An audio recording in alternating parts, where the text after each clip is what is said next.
بعد العمليه؟ جالي عرسان قد كده يا حسن.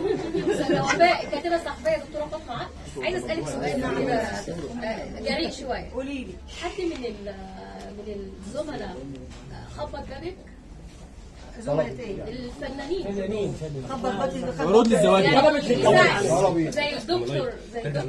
لا كلهم عارفين متواصلين معايا، والناس زي علاقتي بيهم الحمد لله زي الفل والله. يكفي الدكتور اشرف زكي ده، يعني لو انا اتصلت بيه برضه ما ردش يبعت يقول لي انا يتصل بيا، او اذا كان مسافر يقول لي ايه يا حبيبتي اموريني انا مسافر، انا ابقى على طول كده. لا مهمه جدا.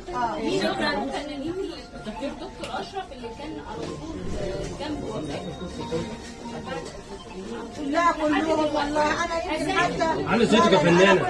انا لسه حتى متواصله، كنت مع عمرو محمود ياسين، مع حوريه فرغاني، صوت ورا يا جماعه، مع مدام نجوى فؤاد، مع جميع الزملاء يعني. انا اسف عشان بس مش عايزه انسى حد والله. كلهم علاقتي بيهم طيبه، وبعد اللي حصل ده يكفيني ان انا الناس الرأي العام عرف الحقيقة، والدنيا وضحت وضوح الشمس، وبقى شيء جميل. وأنا بس النهاردة عايزة أدي للناس الجميلة دي حقها، الناس اللي وقفت جنبي، الناس.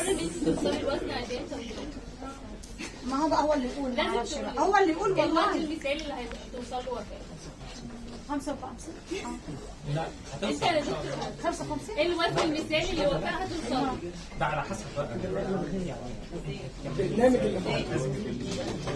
لا هو انا بس يا دكتور محمد، هو غصب عني هلتزم بسبب كام؟ الوزن المثالي اقل منك. انا 60. لا عايزه اقول بص اقول لك على حاجه، هو انا غصب عني ما باكلش، انا مش بمزاج، صح كده؟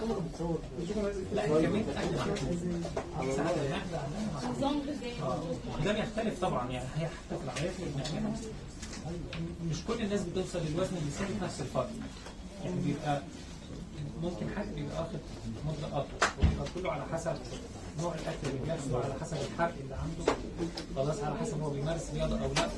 كل الحاجات دي هي اللي بتحدد هيوصل لقد ايه وامتى. بس ان شاء الله باذن الله هي هل في ادوار من المرضى. عايز اعلق على كلام الدكتور محمد. يعني الحاجات الحلوه عند الدكتور محمد ان هو دايما بيهتم بالنزول التدريجي، لان النزول التدريجي ده بيمنع المشاكل، وبيمنع حدوث تدخلات، وبيمنع مشاكل كتير بعد النوع ده من العمليات. فهو دايما عنده نزول مخطط ليه، نزول تدريجي محسوب.